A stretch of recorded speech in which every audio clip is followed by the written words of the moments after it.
If the main focus is me and how I'm being treated, that's the world's way of loving. I will love you. I will give to you. I will serve you. I'll be nice to you. I'll show you compassion. But the whole time I'm doing all that, I got my eye on the scorecard to see if you're treating me right.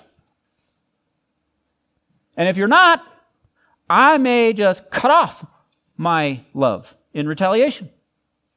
Or I might respond this way. If I see that you're not holding up your end, I might show you even more love so that I can jumpstart your love so you can start treating me the right way. Both of those are wrong. Both of those are worldly. The second one looks really nice, but it's not. It's selfishness. It's just pure selfish manipulation. The world loves by making sure there's a give and take relationship. That is pride. Selfish pride is always pointing out how you're failing to love me properly, and you're not being nice enough to me, and you're not serving good enough in this way and in that way. All of that is the way of Cain. That's the way of Cain. Remember, what is the way of Cain? Whose life does Cain want laid down? Your neighbors. When I'm saying to my wife, when you're saying to your husband, when you're saying to your friend, look, you need to love me this way. I'm expecting you to love me this way, and I'm going to withhold love because I'm waiting for that. When you're concerned about their life being laid down, that's the way of Cain.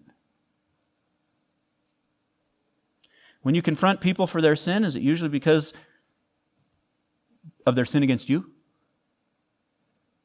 or others?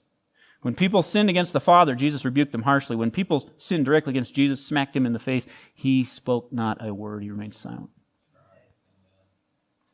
That's the way of Christ. Sensitive to sins against others, overlooking sins against self. That's humility. That's laying down your own life. So ask yourself, when you're pointing out people's sins, is it mostly sins against you that you point out? That's pride. The way of Christ is for you to lay down your life for your brothers, regardless of whether or not he deserves it, regardless of whether or not he's laying down his life for you. Humility just doesn't consider that. It doesn't focus on that. Did Jesus take the 50-50 approach? I'll do my share, you do your share, you love me properly, I love you properly. Even Stephen, is that the Philippians 2 model? Philippians 2, look at verse 3. Do nothing out of selfish ambition or vain conceit, but in humility consider others more important than yourselves. It is wrong to treat people as equals. It is wrong to treat your brothers and sisters in Christ as equals. You don't treat them as equal importance to you. If you have an attitude that says it's just as important for you to serve me as it is for me to serve you, that is the way of Cain. The way of Christ is to say, no, we are not equals. You are more important than me. Your needs are more important than my needs. Your comfort more important than mine. Your desires more important than mine. More important, not equal. And so if there's any inequity, if it turns out I'm giving a lot more in this deal than you're giving, that's great, because that's exactly how it should be, because you're more important than me. I ought to be giving more than you are because you're more important. That's the way of Christ. There's someone in this church, or another church, or in your family, or in your marriage, or somewhere, someone for whom it is very hard for you to imagine happily laying down your life for them and treating them as more important. That person just rubs you the wrong way, irritates you, annoys you, offends you, bugs you, bothers you, hurts you, whatever. And you just, the thought of loving that person in this way just seems impossible right now. I want to close by having you imagine something.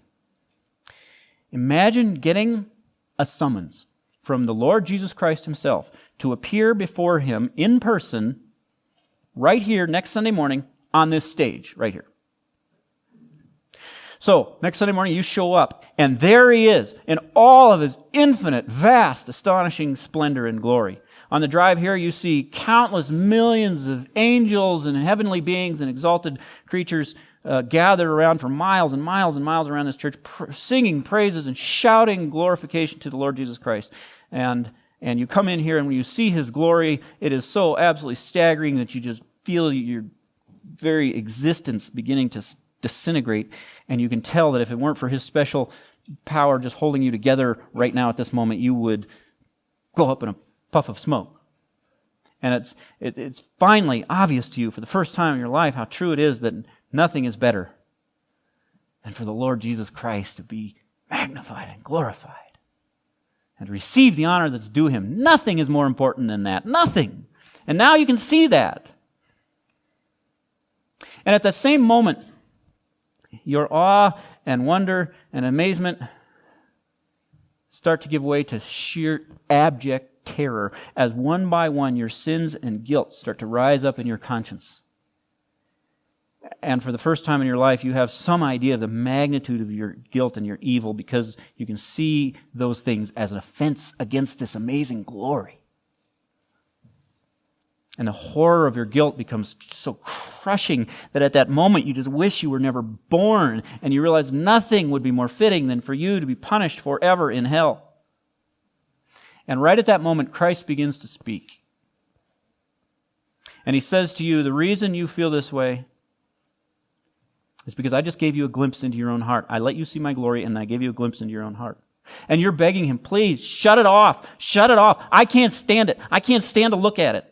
My wickedness and guilt is too much. I can't stand to see it for another second. And Jesus says, 2,000 years ago, I looked into the future and I saw exactly these two same things that you just are looking at right now. I saw my own glory, and I saw the galactic sin and guilt in your heart. I saw every sin you would ever commit against me, even the ones that you don't see right now because you haven't even committed them yet. And even as I raged against you in my wrath at that time, I also had compassion on you. I saw how needy you were of mercy. And most people, I send them to hell forever for their sins, but you, I decided in your case, I was going to have compassion.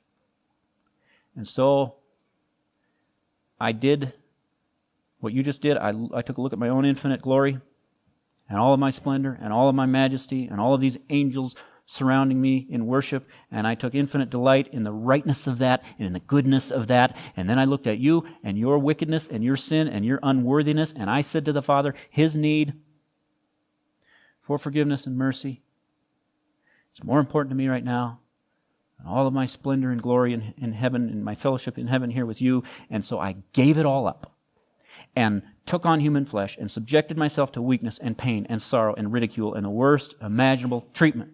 And I gathered up all of your sin and guilt and took it upon my own shoulders and bore the wrath of my Father in ways that I could never explain to you. And I did that because I decided that your need was more important than my own splendor. And by this time, Jesus is talking, you're flat on your face on the ground before him, right? And the Lord Jesus Christ looks at you and says, get up.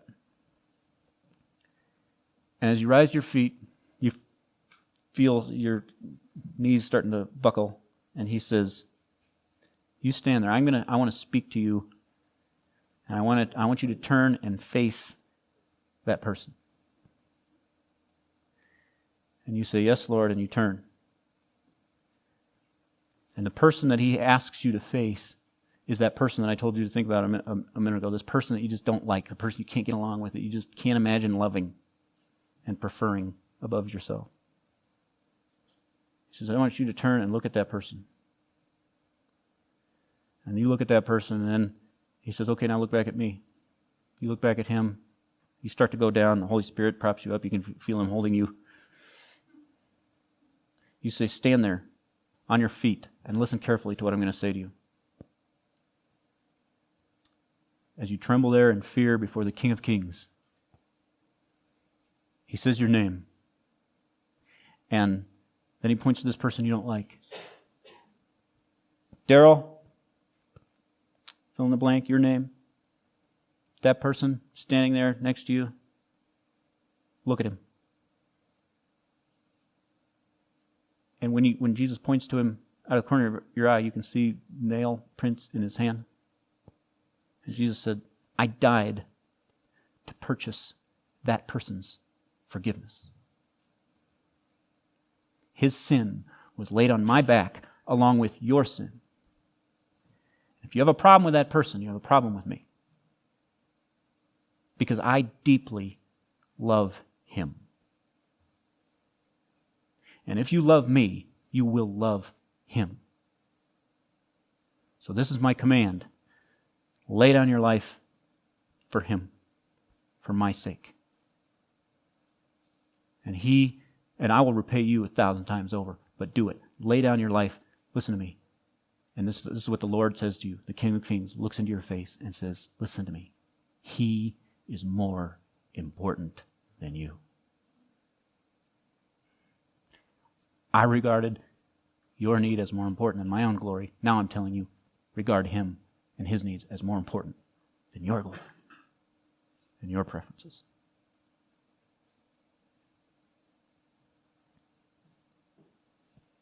Beloved, we are the children of God. There is nothing for us in the way of Cain. Let us be faithful in the way of Christ, because there's everything for us in that way. Let's pray.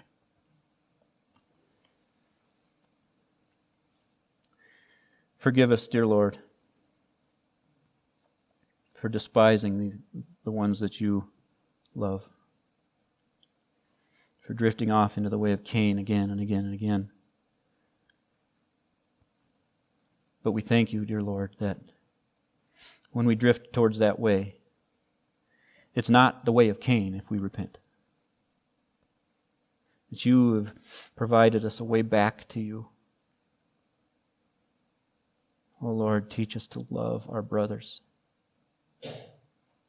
because of you.